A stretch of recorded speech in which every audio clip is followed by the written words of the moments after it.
दोस्तों स्वागत है आपका उज्जैन चौरासी महादेव यात्रा में। जिसमें दोस्तों हमने आपको उज्जैन के चौरासी महादेव के दर्शन कराए थे, जिसके 13 पार्ट हमने ला चुके हैं और ये आखिरी पार्ट है जिसमें हम उज्जैन के आखिरी चौरासी महादेव के आखिरी जो बचे हैं मंदिर, उनके दर्शन कराने जा रहे हैं। वो दोस्तों अगर वो बाकी 13 पार्ट नहीं देखे तो आप वो देख सकते हो। और अगर आप भी बाबा महाकाल के भक्त हो तो कमेंट बॉक्स में जैसे महाकाल जरूर लिखें। मैं भी देखना चाहता हूँ कि आखिर कितने महाकाल के भक्त मेरी ये वीडियो देख रहे हैं। तो चलिए दोस्तों शुरू करते हैं उज्जैन चौरासी महादेव यात्रा सीरीज़ के पार्ट 14 को।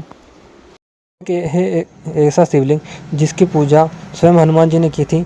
जब बाल अवस्था में हनुमान जी सूर्य को फल समझकर खाने निकले, तब देवराज इंद्र प्रहर से वह मूर्छित होकर पार्वती पर गिर पड़े, जिससे पश्चात पवन देव ने उन्हें महाकाल वन स्थित शिवलिंग की स्पर्श कराया, जिससे हनुमान जी पुनः जीवित हो उठे और उन्होंने शिवलिंग का पूजा अर्चना किया। 84 में से 79वें हनुमंतेश्वर महादेव गढ़कालिका के समीप स्थित है और इनके दर्शन करने से सभी भी मनोकामना पूर्ण होती है।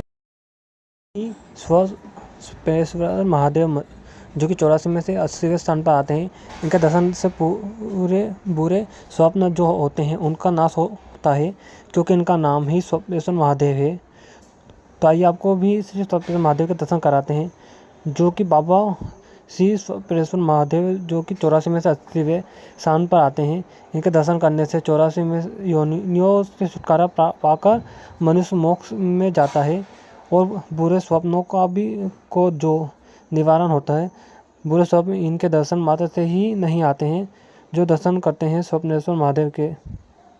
हम आए हैं श्री पिंगलेश्वर महादेव जो कि 84 महादेव में से 81वें स्थान पर है और यह मंदिर बहुत ही प्राचीन है। पुरातन को दर्शाता हुआ यह मंदिर है, ऐतिहासिक मंदिर। तो हम जो हैं यहीं पर मंदिर प्रांगण में एक शिवलिंग है, श्री पशुपतेश्वर महादेव यहाँ पर विराजमान है। एक ऐसा माना जाता है कि पूरे उज्जैन में सबसे बड़े शिवलिंग यही है, श्री पशुपतेश्वर महादेव। और यहीं पर हमें कई प्राचीन शिलालेख भी मिलते हैं। यह शिवलिंग जो है उनदासा जो लेख है, उड़ासा तालाब से मंदिर, इस शिवलिंग को निकाल करके यहाँ पर स्थापित किया है। अब यहाँ जितने भी मंदिर आप यहाँ देख रहे हैं, यह हनुमान जी का मंदिर है और एक शिव जी का मंदिर है। सभी यहाँ पर आसपास की खुदाई के दौरान सभी प्रतिमाओं और भी प्राचीन मूर्तियाँ जो है वो यहाँ पर निकली है। अब हम चलते हैं इस पिंगलेश्वर महादेव के दर्शन करते हैं, जो ये है श्री पिंगलेश्वर महादेव जो कि 84 में 81वें स्थान पर है। ऐसा मान्यता है कि इनके दर्शन करने मात्र से ही मनुष्य के ऊपर इंद्र देव प्रसन्न होते हैं और सहस्त्र अश्वमेध यज्ञ का फल इनके दर्शन पूजन करने से ही प्राप्त हो जाता है। तो आप दर्शन कीजिए। 84 में से 81वें पिंगलेश्वर महादेव है, जिनके द्वारपालेश्वर महादेव के नाम से भी जाना जाता है, जैसे महाकाल। शिवलिंग के दर्शन से राजभोग मिलता है। जब यज्ञ में भगवान शिव को आमंत्रित नहीं किया गया तो वीरभद्र और भद्रकाली के प्रकोप से देवता कायाविहीन हो गए। फिर उन्होंने महाकाल वन में के दक्षिण द्वार पर स्थित शिवलिंग की पूजा कर अपनी काया वापस प्राप्त की। करोहन गांव में स्थित 84 में से 82वें कावायेश्वर महादेव के नाम से विख्यात हुए। में एक ऐसा शिवलिंग जिसके दर्शन से मनुष्य सब पापों से मुक्त हो जाता है। कल्पवृक्ष के नीचे बैसे मनुष्य को ब्रह्मा जी ने बिल्व दिया, जो बिल्व के नाम से विख्यात हुआ और धरती पे राज करने लगा। विजयी होने के कारण उसने महाकाल वन में के पश्चिम द्वार पर स्थित इस शिवलिंग की पूजा अर्चना की।